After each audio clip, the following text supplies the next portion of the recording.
ఏదైనా ప్రయత్నంగా వెనకాతల బ్యాక్గ్రౌండ్ నుండి ముందుకు తోసి నడిపించి పరిగెత్తించినా కూడా ఆ పరుగు ఎక్కడో ఒకటి ఆగిపోతుంది. అవును సార్. ప్రతిభ లేకపోతే, ప్రతిభ లేని పరుగు కొనసాగదు.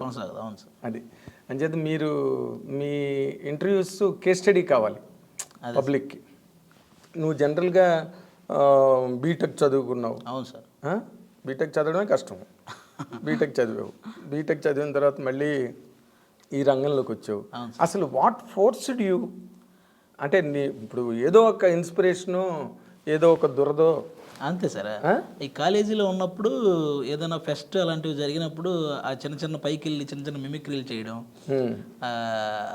క్లాస్లో కూడా మనం వెనక కూర్చొని లెక్చరర్స్ లెసన్స్ చెప్తున్నప్పుడు మనం వెనక నుంచి కౌంటర్లు వేయటం, దానికి అందరూ నవ్వడం, ఇవి జనరల్గా జరిగేవి సార్. నా స్కూల్ స్టేజ్ నుంచి ఆ క్లాసులో నేను బాగా చదవటంతో పాటు ఈ కామెడీ కూడా ఎక్కువ బాగా చేసేవాడిని సార్.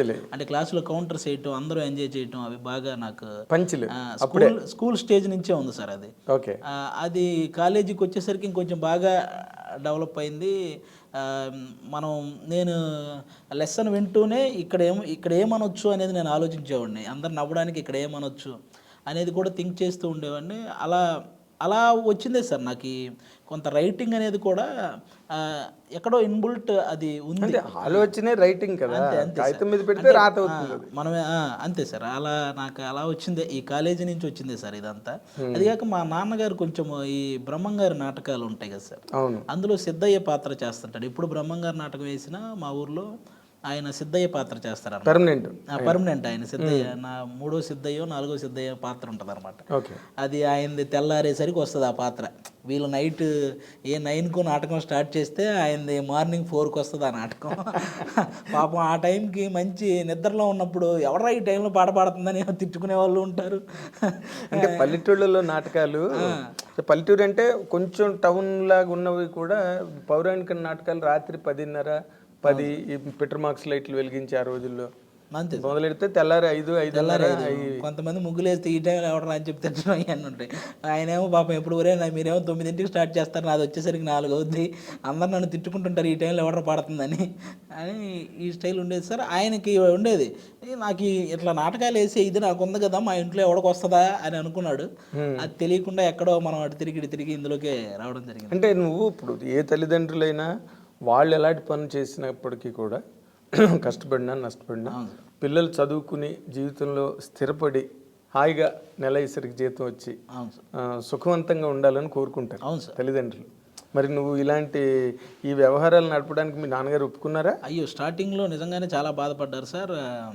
అంటే మనం బీటెక్ చదివి నాకు 80% సార్ బీటెక్లో. రైట్, గుడ్ డిస్టింక్షన్ అన్నమాట. నేను ఒక చిన్న కంపెనీలో కొన్ని రోజులు జాబ్ చేశాను సార్.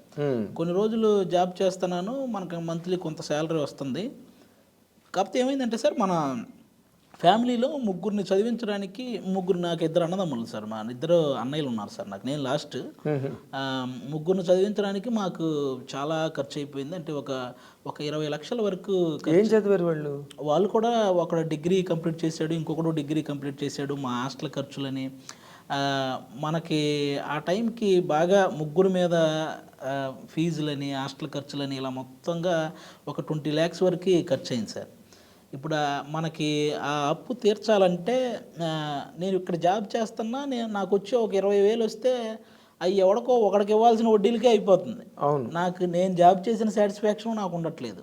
నీకు మిగలదు, ఇంటి దగ్గర మిగలదు. ఏంటిది, ఎంత ట్రై చేసినా మన దగ్గరే ఉండట్లేదు, నాకేమో చేసిన ఫీల్ రావట్లేదు అని చెప్పి మాకు ఒక 3 ఎకరాలు ఉంది సార్ అప్పుడు పొలం. అప్పట్లో ఆ 3 ఎకరాలు ఏం చేసామంటే, నాకు ముందు ఆ అప్పు అనేది మైండ్లో నుంచి పోవాలి, లేకపోతే నేను వర్క్ చేయలేను అని చెప్పి నేనే దగ్గరుండి ఫస్ట్ ఆ 3 ఎకరాలు అమ్మించేసాను సార్. నాకు ఇంక వేరే దారి తెలియలేదు. అదే వాళ్ళ గడిగడికి వచ్చి వడ్డీల కోసం రావడం, అప్పు ముందు నాకు జాబ్ సాటిస్ఫాక్షన్ లేదు సార్. లేదు. నేను అంటే ఇట్లా చేతికి రావడం, ఇంకోటి చేతికి పోవడం అనేది ఎక్కడ ఇంక మనం వర్క్ చేసిన సాటిస్ఫాక్షన్ కనీసం నేను ఇంట్లో వాళ్ళకి ఒకటి ఏదైనా చేయలేకపోతున్నానే ఒక బాధ. అందుకని నేను ఆ 3 ఎకరాలు అమ్మించి మొత్తం అప్పంతా తీర్చేసాను సార్ ఫస్ట్. ఓకే. అస్సలు 0 మనకి అది మైండ్లో లేదు సార్. మరి ఒప్పుకున్నారా అమ్మడానికి మీ అమ్మ నాన్న? నేను బలవంతంగా నేనే దగ్గరుండి ఒప్పించాను సార్ అది. నేను ఎందుకంటే ఆస్తులు వదులుకోవడం అంటే ప్రాణాలు ప్రాణాలు అంతే సార్. కానీ ముఖ్యంగా భూమి. కానీ మాట పడ్డం అంటే ఇంకా ఎక్కువ సార్ అది. దానికంటే కూడా ఒకరి దగ్గర మనం ఆ డబ్బు కోసం ఎవడో ఇంటి దగ్గరికి వచ్చి ఆ మాట పడ్డం ఇంకా అస్సలు తీసుకోలేము సార్ మనం. అందుకే నేనే ముందు అసలు అప్పంతా క్లియర్ చేసిన తర్వాత ఈ వెళ్ళి జాబ్ చేస్తుంటే నాకు ఒక చోట అలాగే కూర్చొని చేసే జాబ్ ఎందుకు నాకు ఎక్కలేదు.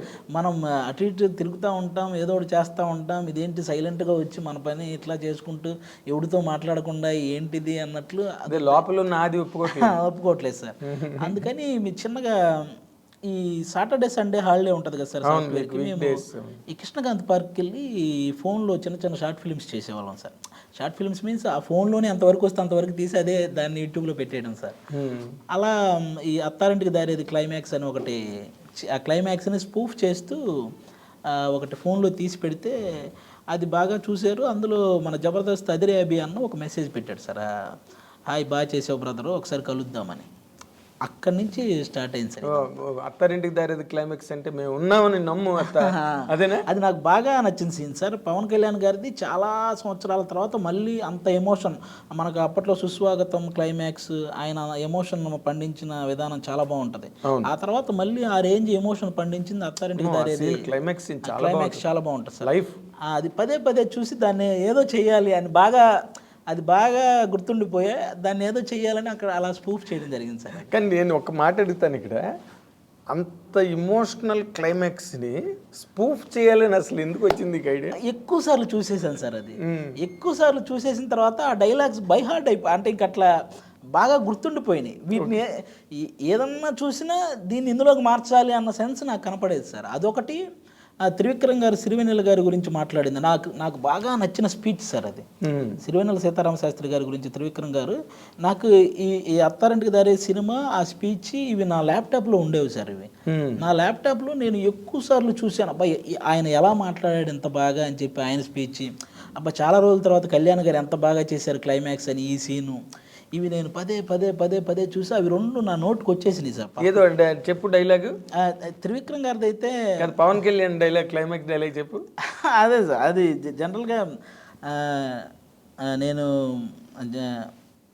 చాలా అంటే చాలా లెంగ్త్ ఉంటుంది సార్. నేను మార్చిన డైలాగ్ గుర్తొస్తుంది, అది చెప్తే బాగోదు.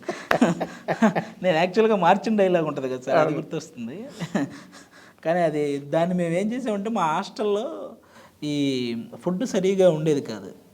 ఎక్కువ ఈ చపాతీ ఏదో పెట్టేవాళ్ళు, అది బాగుండేది కాదు. దీని మీదే చేయాలరా అని చెప్పి అప్పుడు ఆ చపాతీకి రిలేటెడ్ మార్చి, ఇప్పటికీ ఒక చపాతీ తింటున్నాం అని స్టైల్, ఇప్పటికీ తినేటప్పుడు ఆ చపాతీలో ఒక మొక్క అని టైప్ దాన్ని అంతా మార్చి అలాగే ఉంచుతున్నాం అత్తయ్య అని దాన్ని ఇలా మార్చి చేయడం జరిగింది అనమాట. వాళ్ళ మీద, హాస్టల్ వాళ్ళ మీద కోపంతో. అలా దాన్ని ఆ రోజుల్లో అసలు మనం ఎవరో తెలియకుండానే 1 lakh వ్యూవర్షిప్ వచ్చింది సార్ దానికి. అసలు మనం ఎవరో తెలియకుండా ఊరకట్ల యూట్యూబ్లో ఎవరో తెలియదు. అట్లా ఈ జబర్దస్త్ అభి అన్న పరిచయం అవడం, అలా వాళ్ళ చిన్నగా దూరి